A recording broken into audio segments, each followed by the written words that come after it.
जब नई दिल्ली के साकेत कोर्ट में ये शब्द गूंजे, ना मैं तलाक दूंगी ना इनके साथ रहूंगी, तो एक पल के लिए समय जैसे थम सा गया।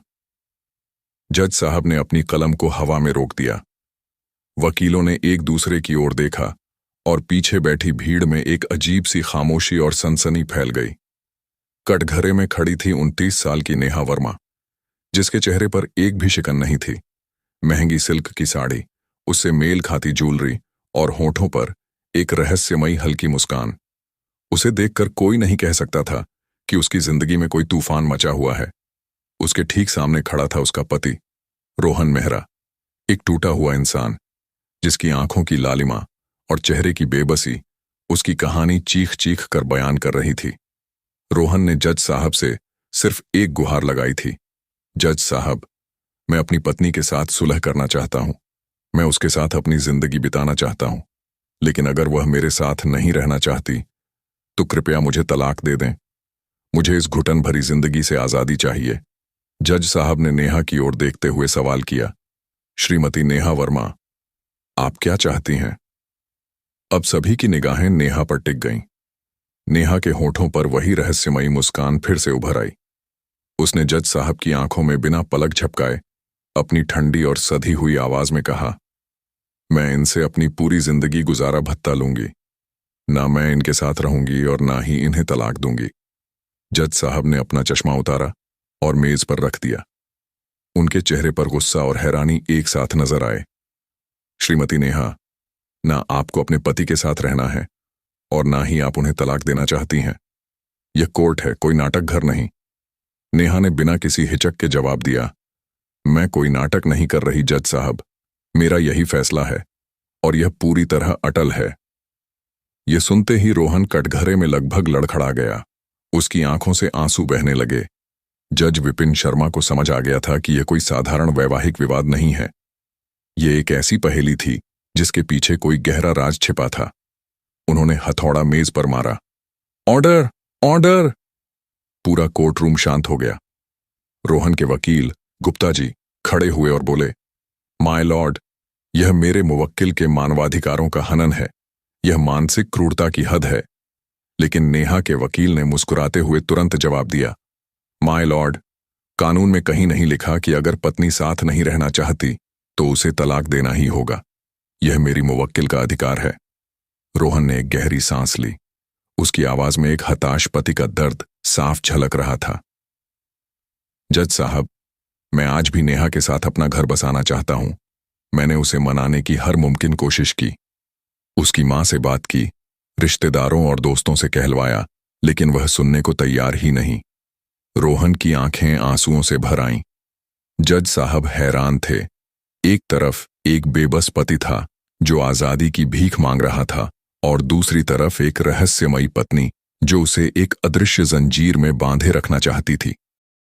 जज साहब ने नेहा की ओर देखा और पूछा, श्रीमती नेहा वर्मा, आपके पति कह रहे हैं कि वह आपके साथ रहना चाहते हैं, फिर आपको क्या परेशानी है? नेहा ने एक ठंडी नजर रोहन पर डाली, जैसे वह कोई तुच्छ चीज हो। फिर उसने जज साहब की ओर देखकर सपाट लहजे में कहा, जहां इज्जत ही ना हो वहां रहकर क्या करूंगी जज साहब? इज्जत? रोहन लगभग चीख पड़ा, मैंने तुम्हें कौन सी बेइज्जती दी नेहा? कम से कम बताओ तो। नेहा ने एक व्यंग्य भरी मुस्कान के साथ कहा, वह मैं आपको नहीं, जज साहब को बताऊंगी। रोहन के वकील ने तुरंत खड़े होकर कहा, माय लॉर्ड, मेरी मुवक्किल पर लगाए गए सारे आरोप बेबुनियाद हैं। ये सिर्फ मेरे मुवक्किल को मानसिक रूप से प्रताड़ित करने की साजिश है। नेहा के वकील ने तुरंत आपत्ति जताई, ऑब्जेक्शन, माय लॉर्ड, मेरी मुवक्किल के पास अपनी हर बात का ठोस कारण है।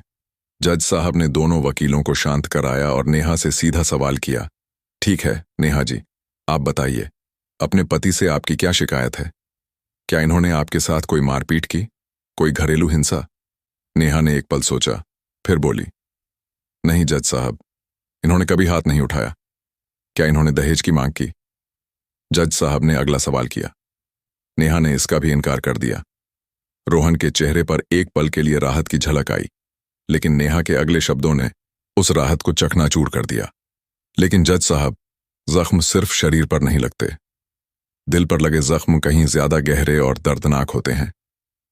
कोर्ट रूम में सन्नाटा छा गया। जज साहब ने एक गहरी सांस ली और कहा, ठीक है नेहा जी, मुझे पूरी कहानी बताइए। आप दोनों की मुलाकात कैसे हुई? नेहा की नजरें एक पल के लिए रोहन से मिलीं और उसकी आंखों में नफरत की जगह एक पुरानी भूली बिसरी याद की चमक नजर आई। जज साहब, हमारी कहानी किसी रोमांटिक किताब की तरह शुरू हुई थी। हम एक दोस्त की शादी में मिले थे। रोहन की आंखों में मुझे एक अनोखी सादगी और गहराई दिखी थी। वह एक छोटे शहर से आए थे। उनकी दुनिया भविष्य की योजनाओं और मेहनत के इर्द गिर्द घूमती थी, और मैं अपनी जिंदगी को बड़े सपनों और आजादी के साथ जीना चाहती थी। उनकी नजरों में मेरे लिए जो सम्मान था, उसने मुझे पहली ही मुलाकात में उनकी ओर खींच लिया। उस मुलाकात के बाद हमारी बातें शुरू हुईं, जो घंटों तक फोन पर चलती थीं। उन्हें मेरा बिंदास अंदाज, मेरा खुलकर हंसना और जिंदगी को जीने का जज्बा पसंद था, और मुझे उनकी सादगी और बातों में छिपी सच्चाई।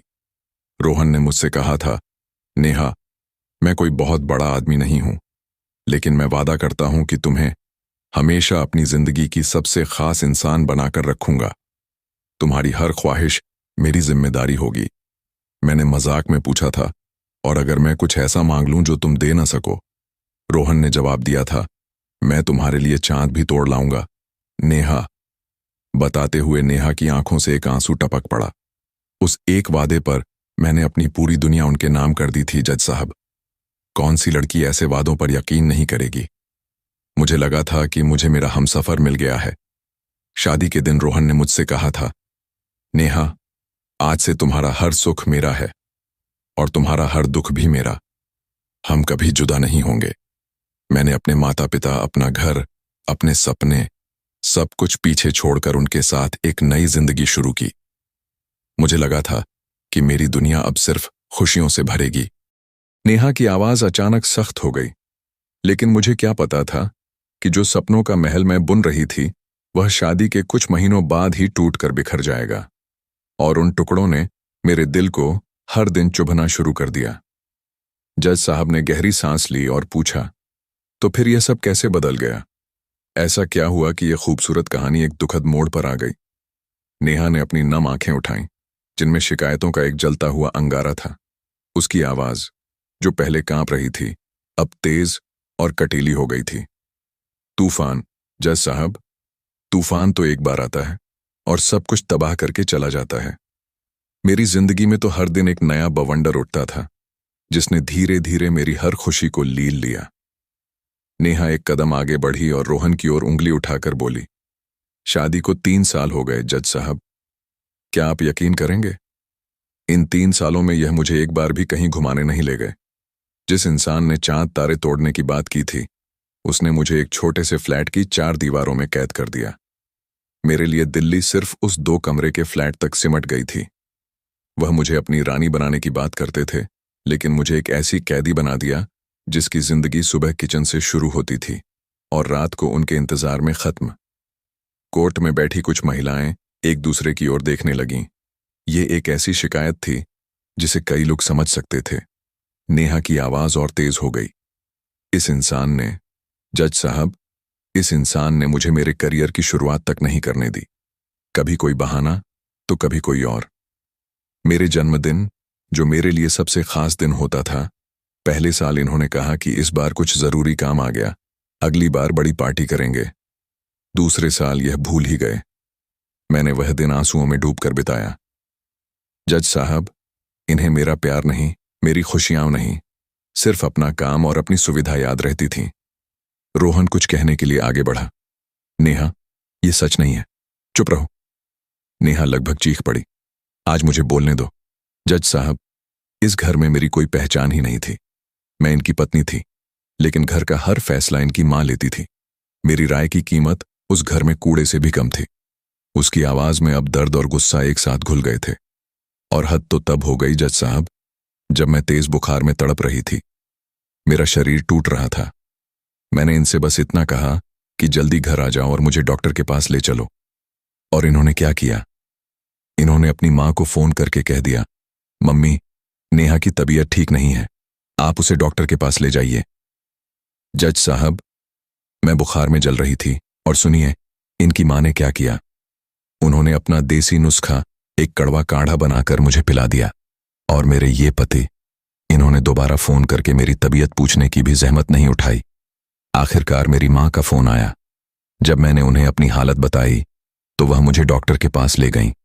तब जाकर मुझे कुछ राहत मिली। उसके बाद मेरी माँ ने कई बार फोन करके मेरा हालचाल पूछा, लेकिन इन महानुभाव ने एक बार भी नहीं।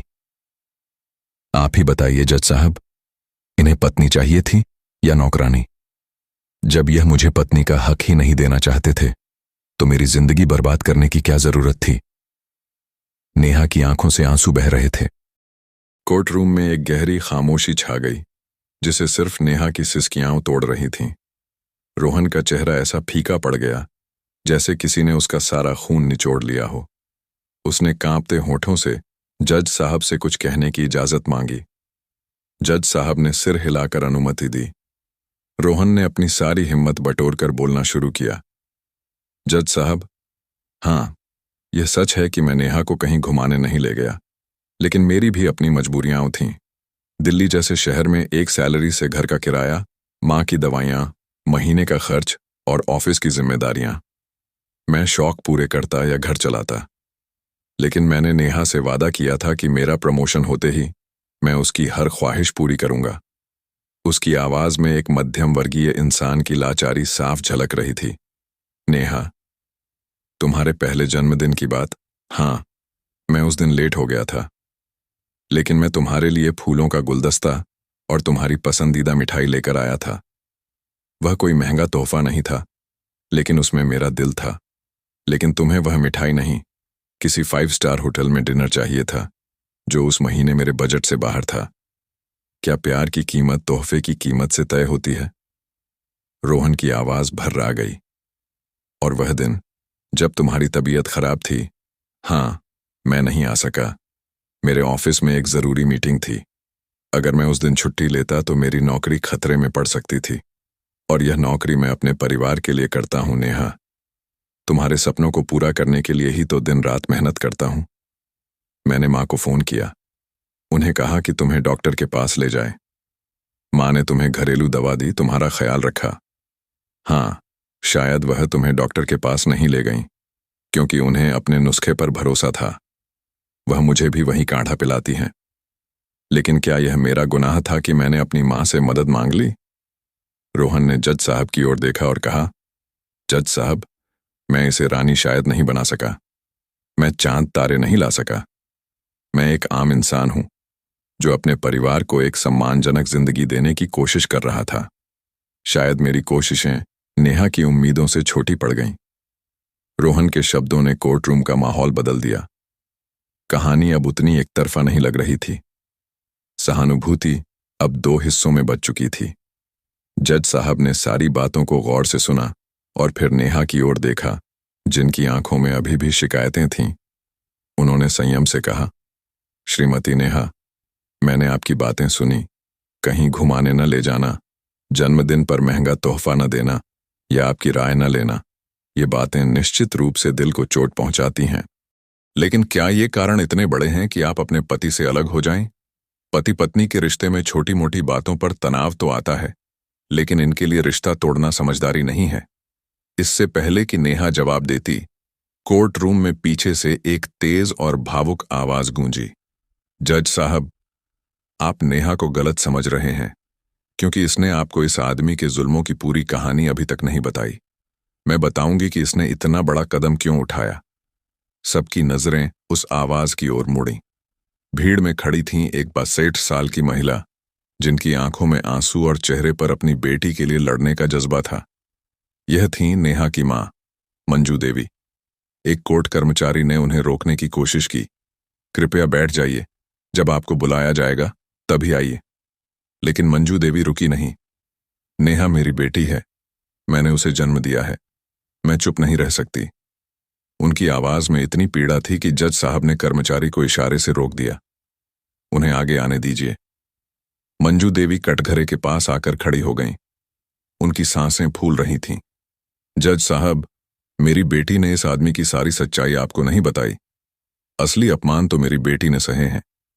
जब भी मेरे घर यानी नेहा के मायके में या रिश्तेदारों में कोई शादी ब्याह का समारोह होता था, यह साहब कभी इसके साथ नहीं जाते थे। मेरी बेटी अकेली जाती थी। लोग पूछते थे, तुम्हारा पति कहाँ है? मेरी बेटी क्या जवाब देती? सबके सामने उसका सिर शर्म से झुक जाता था। बताइए, क्या यह मानसिक प्रताड़ना नहीं है? रोहन ने तुरंत अपना बचाव किया। जज साहब, यह पूरी तरह सच नहीं है। ऐसा नहीं कि मैं कभी किसी समारोह में नहीं गया। हाँ, एक बार नेहा के मामा के बेटे की शादी में मैं नहीं जा सका क्योंकि मेरी कंपनी में साल का सबसे बड़ा प्रोजेक्ट चल रहा था। मेरा वहां रहना जरूरी था। मैंने नेहा को यह बात समझाई थी। अगर नौकरी नहीं रहेगी तो घर कैसे चलेगा? मंजू देवी और भड़क गईं। उन्होंने हाथ जोड़कर कहा, यह सब बहाने हैं जज साहब। हर बार इनके पास कोई न कोई बहाना तैयार रहता है। शादी ब्याह तो छोड़िए, जब नेहा के पिताजी का देहांत हुआ था तब भी यह उसके साथ नहीं था। हमारी दुनिया उजड़ गई थी। मेरी नेहा को सहारे की जरूरत थी, लेकिन यह अपनी नौकरी में व्यस्त थे। हमने फोन करके खबर दी, लेकिन जब तक ये आए तब तक अंतिम संस्कार हो चुका था। 4 घंटे बाद पहुंचे थे यह। क्या यही होता है पति का साथ? कोर्ट रूम में खामोशी और गहरी हो गई। नेहा के आंसू उसके चेहरे को भिगो रहे थे।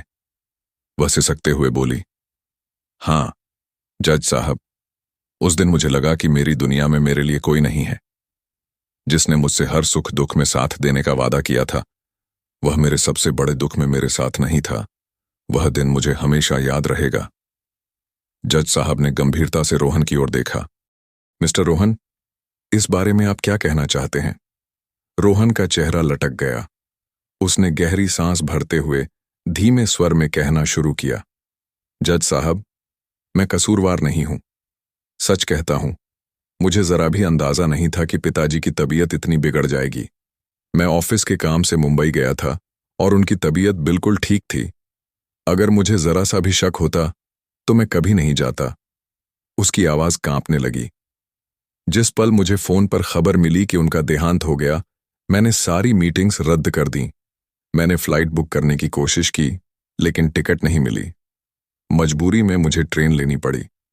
पूरी यात्रा मैं बेचैनी में रहा, लेकिन जब तक मैं पहुंचा, अंतिम संस्कार हो चुका था। रोहन की आंखें भर आईं। जज साहब, उस दिन जितना दुख नेहा को हुआ, उतना ही मुझे भी। मैं अपनी पत्नी के पिता को अंतिम विदाई भी नहीं दे सका। उस कसक को मैं आज तक ढो रहा हूं। जज साहब रोहन की मजबूरी को समझ रहे थे, लेकिन मंजू देवी रुकने वाली नहीं थीं। वह गुस्से और आंसुओं से भरी आवाज में बोलीं, देखा जज साहब, यह हर बार कोई न कोई बहाना बनाकर खुद को बेकसूर साबित करने की कोशिश करता है।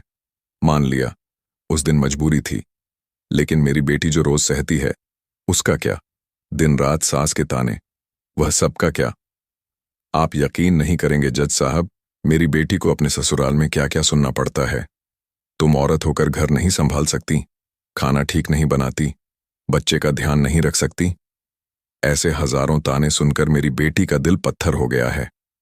और जब इसने अपना बिजनेस शुरू करने का सपना देखा, तो इस आदमी ने वह भी कुचल दिया।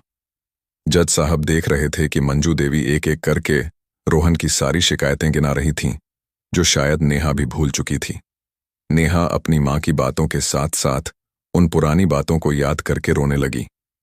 उसने सिसकते हुए कहा, हाँ जज साहब, मैंने सोचा था कि शादी के बाद भी मैं अपने सपनों को पूरा करूंगी, लेकिन मुझे साफ कह दिया गया कि तुम घर और बच्चा संभालो, बिजनेस नहीं। मेरे सपनों की कोई कीमत ही नहीं थी। जज साहब ने गौर से रोहन की ओर देखा। क्या यह सच है मिस्टर रोहन? क्या आपने नेहा को बिजनेस शुरू करने से रोका? उनके सपनों में कोई बाधा नहीं थी, तो फिर क्या परेशानी थी? रोहन ने तुरंत सिर उठाया। उसकी आवाज टूटी हुई थी, लेकिन दृढ़ थी। नहीं जज साहब, मैंने उसे कभी नहीं रोका। हमारी बेटी को कई महीनों से बुखार था। वह बार बार बीमार पड़ रही थी। मैंने बस इतना कहा था कि जब तक बच्ची की तबीयत ठीक नहीं हो जाती, तब तक थोड़ा इंतजार कर लो, क्योंकि मैं जानता था कि वह घर और बिजनेस दोनों नहीं संभाल पाएगी। मैंने कहा था कि बच्ची की तबीयत ठीक होने के बाद मैं खुद उसके सपनों को पूरा करने में उसकी मदद करूंगा। और मेरी मां की बात? जज साहब, डॉक्टर ने बच्ची को बाहर का खाना सख्त मना किया था। मां बस यही कहती थी कि बाहर का खाना मत खिलाओ, घर का बना खाना दो। लेकिन नेहा फिर भी उसे पैकेट वाला खाना या इंस्टेंट नूडल्स खिला देती थी। जब माँ टोकती तो नेहा को गुस्सा आ जाता था। इस बात पर अक्सर घर में झगड़ा हो जाता था। रोहन ने आंसुओं को पोंछते हुए कहा, मैंने हर बार बीच बचाव की कोशिश की, लेकिन ना माँ को समझा सका ना नेहा को। इस सब में सबसे ज्यादा टूटा मैं हूं जज साहब, क्योंकि मैं दोनों के बीच पिस रहा था। कोर्ट का माहौल और भारी हो गया। रोहन की आवाज टूट गई और वह कटघरे में सिर झुकाकर रो पड़ा। एक 34 साल का मर्द कोर्ट में फूट फूट कर रो रहा था और पूरे कोर्ट रूम में एक अजीब सा सन्नाटा छा गया। लेकिन मंजू देवी पर इसका कोई असर नहीं हुआ। उनकी आंखों में गुस्से की आग थी। ये मगरमच्छ के आंसू हैं जज साहब। मंजू देवी की आवाज तीखी थी। देखिए, यह कैसे रो रहा है। ये सब अपनी गलतियों को छिपाने का नाटक है। ये जो भी दलीलें दे रहा है सब झूठ हैं। ये मेरी बेटी को एक एक पैसे के लिए तरसाता है। इसकी हैसियत नहीं कि यह मेरी बेटी की छोटी छोटी ख्वाहिशें पूरी कर सके। इसलिए मेरी बेटी ने फैसला किया है कि वह कानून के मुताबिक हर महीने इससे गुजारा भत्ता लेगी, लेकिन इसे आजाद नहीं करेगी। ये आदमी नेहा को खुश नहीं रख सकता, तो हम भी इसे किसी और के साथ खुश नहीं देखना चाहते। जज साहब सारी बातें सुन रहे थे। इससे पहले कि वह कुछ कहते, रोहन के वकील मिस्टर गुप्ता तुरंत खड़े हो गए। उनकी आवाज में गुस्सा और आत्मविश्वास था। जज साहब, इस मामले में एक और बात है जिसका अभी तक जिक्र नहीं हुआ। उन्होंने अपना ब्रीफकेस खोला और एक पुराना लेकिन साफ सुथरा दस्तावेज निकालकर जज साहब की ओर बढ़ाया। जज साहब, यह रोहन का अपॉइंटमेंट लेटर है। 3 साल पहले पुणे की एक बड़ी मल्टीनेशनल कंपनी से मिला था। पैकेज था 7 लाख रुपए सालाना। जो आज वह कमाता है उसका 4 गुना था, लेकिन रोहन ने यह नौकरी ठुकरा दी। जज साहब ने हैरानी से दस्तावेज देखा और पूछा, मिस्टर रोहन, आपने इतनी अच्छी नौकरी क्यों छोड़ दी? इससे बेहतर आपके लिए कुछ हो ही नहीं सकता था। अगर आपने यह नौकरी ले ली होती तो आज आपके हालात कुछ और होते। गुप्ता जी ने एक नजर नेहा पर डाली, जिसका चेहरा अब भावहीन हो चुका था। फिर जोरदार आवाज में बोले, जज साहब, यह सवाल आप रोहन से नहीं, उनकी पत्नी नेहा वर्मा से पूछिए। हाँ जज साहब, क्योंकि नेहा पुणे शिफ्ट नहीं होना चाहती थी। वह कहती थी कि मैं अपने माता पिता से इतनी दूर नहीं जा सकती, और मेरे मुवक्किल रोहन मेहरा ने अपने करियर का इतना बड़ा मौका सिर्फ इसलिए ठुकरा दिया ताकि नेहा को अपने परिवार से दूर न जाना पड़े। गुप्ता जी ने अपनी बात खत्म करते हुए एक सवाल दागा जो कोर्ट रूम में बिजली की तरह कौंध गया। जिस इंसान ने अपनी पत्नी की एक ख्वाहिश के लिए अपने भविष्य को दांव पर लगा दिया, उस पर उसकी पत्नी एक एक पैसे के लिए तरसाने का इल्जाम लगा रही है। यह कहां तक जायज है? रोहन के वकील के इस खुलासे ने कोर्ट रूम में टहलका मचा दिया। जज साहब, वहां मौजूद वकील और आम लोग सभी हैरान थे। सबकी नजरें नेहा पर थीं, जो मूर्ति की तरह खड़ी थीं। उसका चेहरा शर्म से पीला पड़ चुका था। वह कुछ बोल नहीं पा रही थी, और अब मंजू देवी के पास भी कहने को कुछ नहीं था, क्योंकि यह एक ऐसा सच था जिसे नकारा नहीं जा सकता था। जज विपिन शर्मा ने दस्तावेज को गौर से देखा, फिर रोहन के झुके हुए कंधों को, और फिर नेहा के फीके चेहरे को। उनकी अनुभवी आंखों को अब कहानी के वे हिस्से भी दिखने लगे थे जो अब तक छिपे हुए थे। मंजू देवी को लगा कि बाजी उनके हाथ से निकल रही है। उन्होंने तुरंत आंसुओं भरी आंखों से जज साहब की ओर देखा। जज साहब, यह कहानी का सिर्फ एक पहलू है जिसे वकील साहब बढ़ा चढ़ाकर पेश कर रहे हैं। हमने अपनी नेहा को बचपन से रानी की तरह पाला है। उसने कभी कोई तकलीफ नहीं देखी। जब वह छोटी थी तो एक खिलौने के टूटने पर रो पड़ती थी। मैं और उसके पापा तब तक चैन से नहीं बैठते थे जब तक उसकी मुस्कान वापस ना आ जाए। हमने उसे नाजों से पाला जज साहब, और इन लोगों ने क्या किया? मेरी उस हंसती खेलती बेटी को हर दिन रुलाया। जिस बेटी ने कभी ऊंची आवाज में बात नहीं की, उसे रोज तानों का जहर पीना पड़ा। जब भी मैं उसे फोन करती हूं तो उसकी सिसकियां ही सुनाई देती हैं। मैं अपनी बेटी को इस नर्क में घुटते हुए नहीं देख सकती। नेहा ने अपनी मां का हाथ थाम लिया और टूटती आवाज में बोली, हाँ मां, मैं हार गई हूं।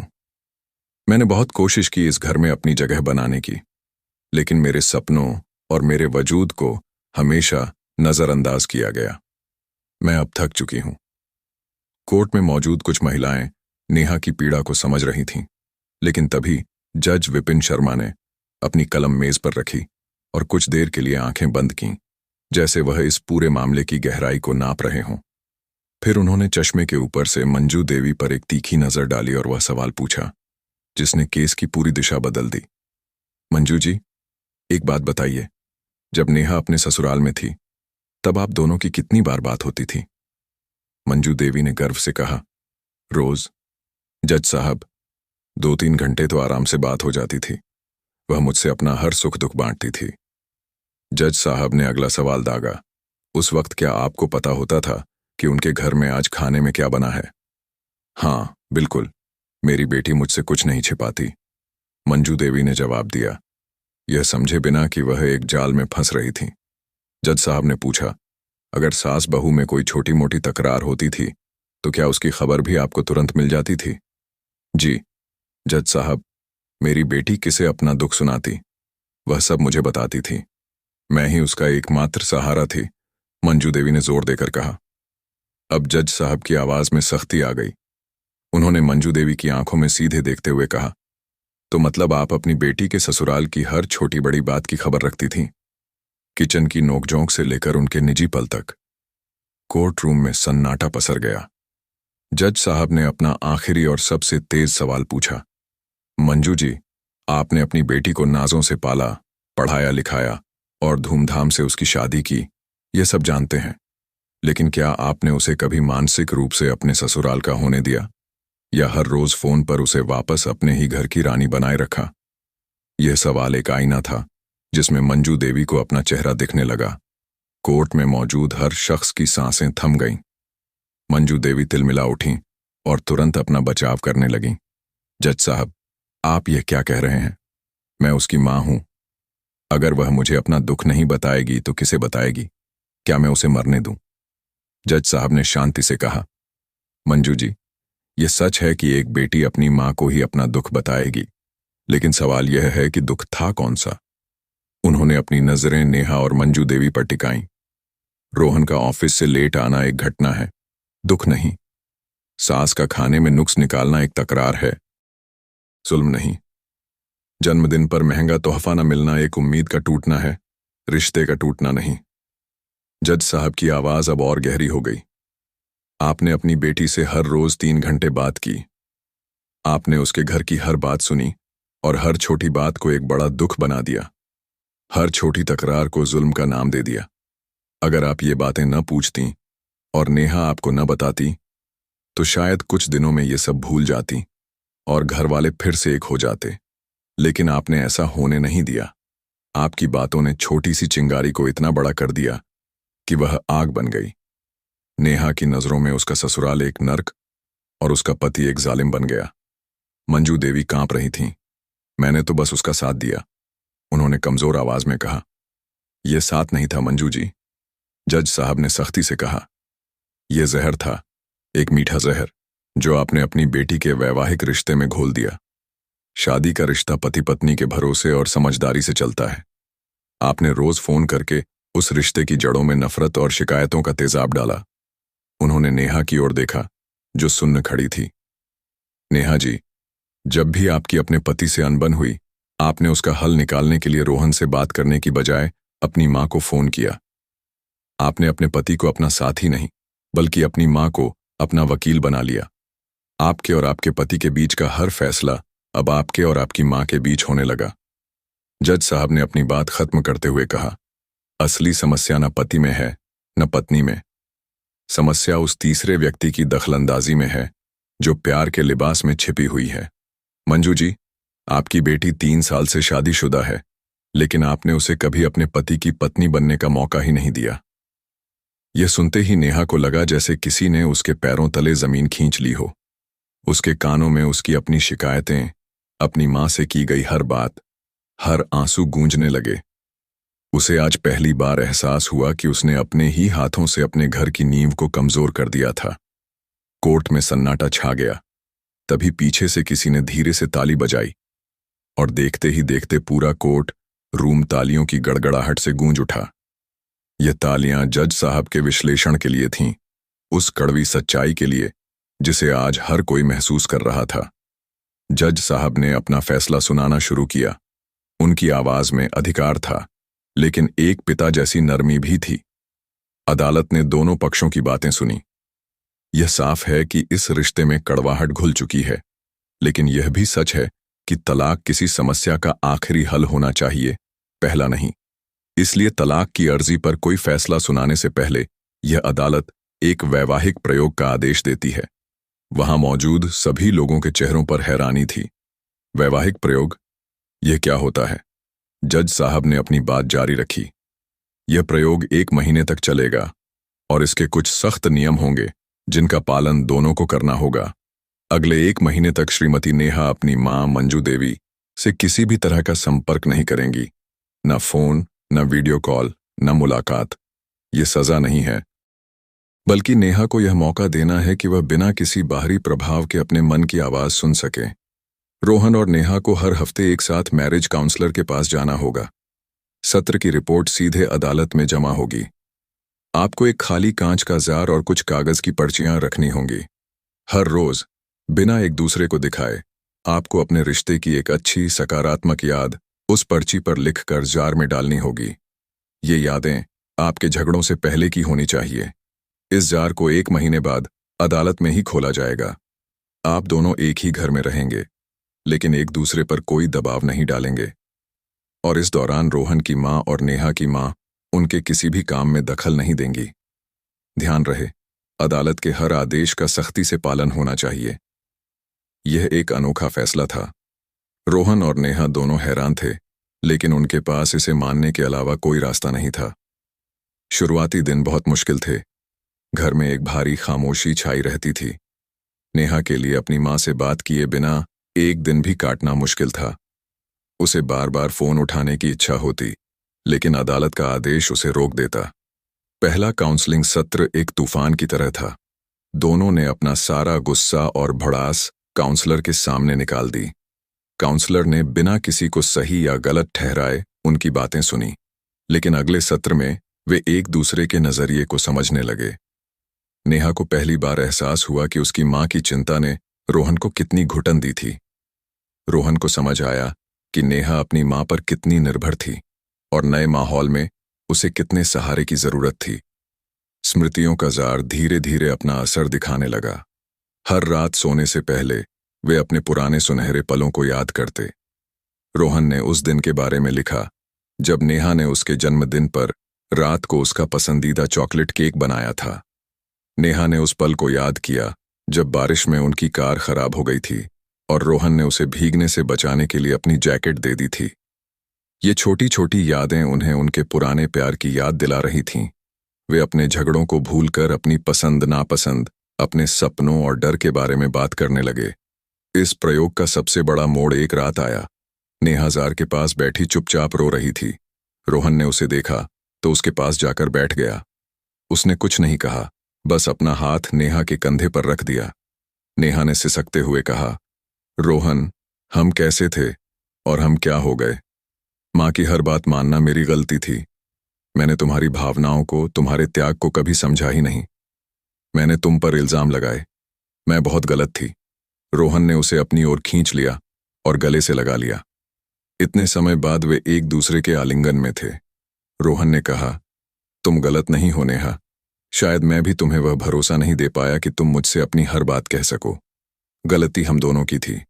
उस रात उनके घर की खामोशी टूटी। आंसुओं ने सारी कड़वाहट धो दी और उनकी जगह प्यार और समझ ने ले ली।